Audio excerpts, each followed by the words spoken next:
द्वात्रिंशः सर्ग 32वां सर्ग। श्रीराम के मारे जाने का विश्वास करके सीता का विलाप तथा रावण का सभा में जाकर मंत्रियों के सलाह से युद्ध विषयक उद्योग करना।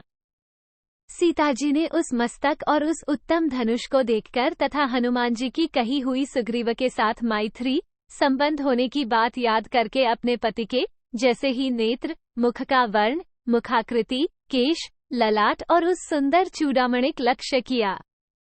इन सब चिन्हों से पति को पहचानकर वे बहुत दुखी हुई और कुर्री की भांति रोकर कैकेयी की निंदा करने लगी। 1-3 कैकेयी, अब तुम सफल मनोरथ हो जाओ। रघुकुल को आनंदित करने वाले ये मेरे पतिदेव मारे गए। तुम स्वभाव से ही कलहकारिणी हो। तुमने समस्त रघुकुल का संहार कर डाला। 4 आर्य श्रीराम ने कैकेयी का कौन सा अपराध किया था जिससे उसने इन्हें चीरवस्त्र देकर मेरे साथ वन में भेज दिया था। 5 ऐसा कहकर दो खकी मारी तपस्विनी वैदेही बाला थर थर कांपती हुई कटी कदली के समान पृथ्वी पर गिर पड़ी। 6 फिर 2 घड़ी में उनकी चेतना लौटी और वे विशालोचना सीता कुछ धीरज धारण कर उस मस्तक को अपने निकट रखकर विलाप करने लगी। 7 हाय महाबाहो, मैं मारी गई।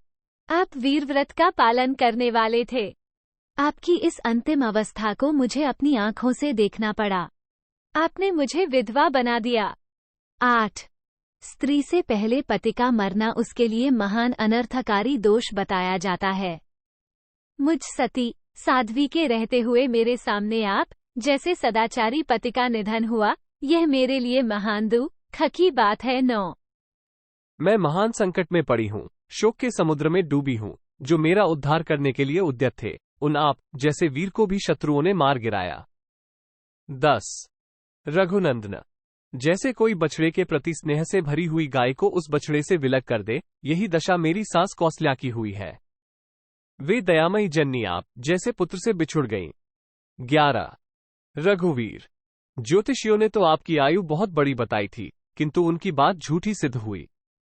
रघुनंदन, आप बड़े अल्पायु निकले। 12 अथवा बुद्धिमान होकर भी आपकी बुद्धि मारी गई। तभी तो आप सोते हुए ही शत्रु के वश में पड़ गए, अथवा ये काल ही समस्त प्राणियों के उद्भव में हेतु है। अतः वही प्राणी मात्र को पकाता है, उन्हें शुभाशुभ कर्मों के फल से संयुक्त करता है। 13 आप तो नीति शास्त्र के विद्वान थे, संकट से बचने के उपायों को जानते थे और व्यसनों के निवारण में कुशल थे, तो भी कैसे आपको ऐसी मृत्यु प्राप्त हुई जो दूसरे किसी वीर पुरुष को प्राप्त होती नहीं देखी गई थी।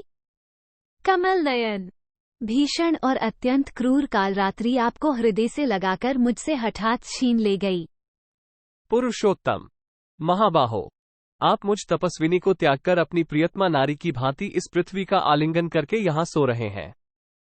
16 वीर, जिसका मैं प्रयत्नपूर्वक गंध और पुष्पमाला आदि के द्वारा नित्य प्रति पूजन करती थी तथा जो मुझे बहुत प्रिय था, यह आपका वही स्वर्णभूषित धनुष है।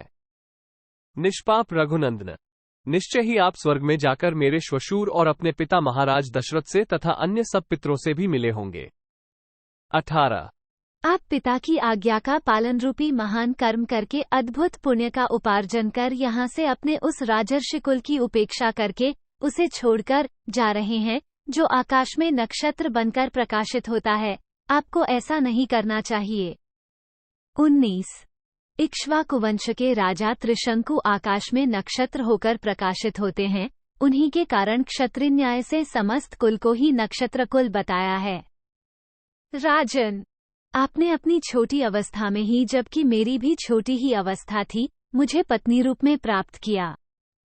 मैं सदा आपके साथ विचरने वाली सहधर्मिणी हूँ। आप मेरी ओर क्यों नहीं देखते हैं अथवा मेरी बात का उत्तर क्यों नहीं देते हैं। 20 काकूटस्थ, मेरा पाणिग्रहण करते समय जो आपने प्रतिज्ञा की थी कि मैं तुम्हारे साथ धर्माचरण करूंगा, उसका स्मरण कीजिए और मुझ खिनी को भी साथ ही ले चलिए। 21 गतिमानों में श्रेष्ठ रघुनंदन, आप मुझे अपने साथ वन में लाकर और यहाँ मुझ खिनी को छोड़कर इस लोक से परलोक को क्यों चले गए। 22 मैंने ही अनेक मंगलमय उपचारों से सुंदर आपके जिस श्री विग्रह का आलिंगन किया था, आज उसी को मांस भक्षी हिंसक जंतु अवश्य इधर उधर घसीट रहे होंगे। आपने तो पर्याप्त दक्षिणाओं से युक्त अग्निष्टोम आदि यज्ञों द्वारा भगवान यज्ञ पुरुष की आराधना की है, फिर क्या कारण है कि अग्निहोत्र की अग्नि से दाह संस्कार का सुयोग आपको नहीं मिल रहा है? 24।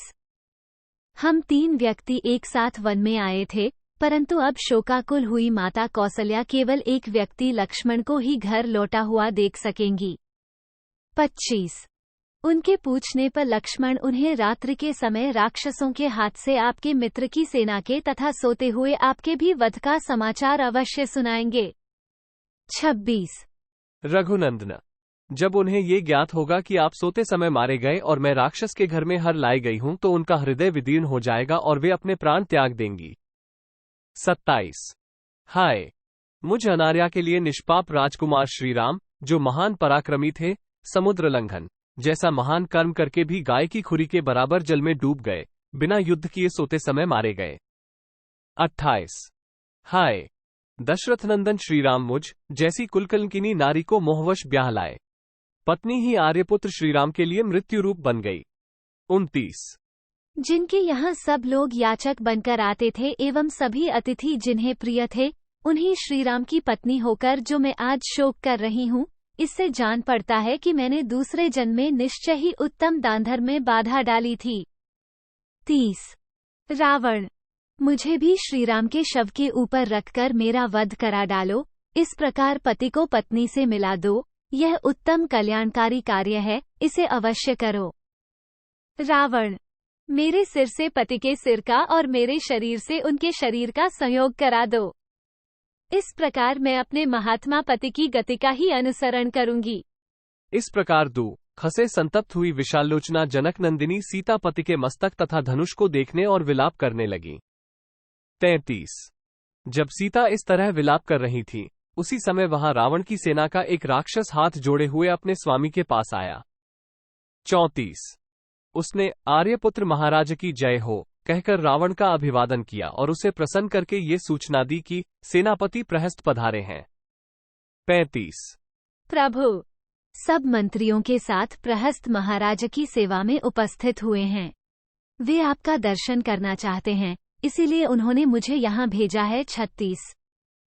क्षमाशील महाराज, निश्चय ही कोई अत्यंत आवश्यक राजकीय कार्य आ पड़ा है, अतः आप उन्हें दर्शन देने का कष्ट करें। 37। राक्षस की कही हुई यह बात सुनकर दशग्रीव रावण अशोकाटिका छोड़कर मंत्रियों से मिलने के लिए चला गया। 38।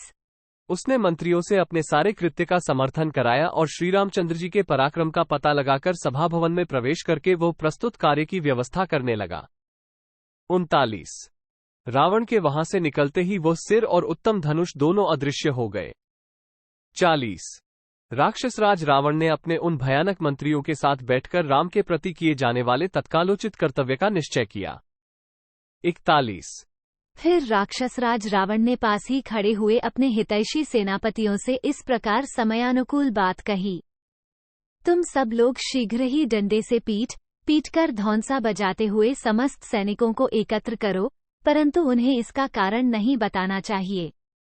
43। तब दूतों ने तथास्तु कहकर रावण की आज्ञा स्वीकार की और उसी समय सहसा विशाल सेना को एकत्र कर दिया। फिर युद्ध की अभिलाषा रखने वाले अपने स्वामी को ये सूचना दी कि सारी सेना आ गई। 44। इत्यार्षे श्रीमद् रामायणे वाल्मीकीय आदिकाव्ये युद्धकांडे द्वात्रिंशः सर्गः 32। इस प्रकार श्री वाल्मीकि निर्मित आश्रामायण आदिकाव्य के युद्धकांड में 32वां सर्ग पूरा हुआ। 32।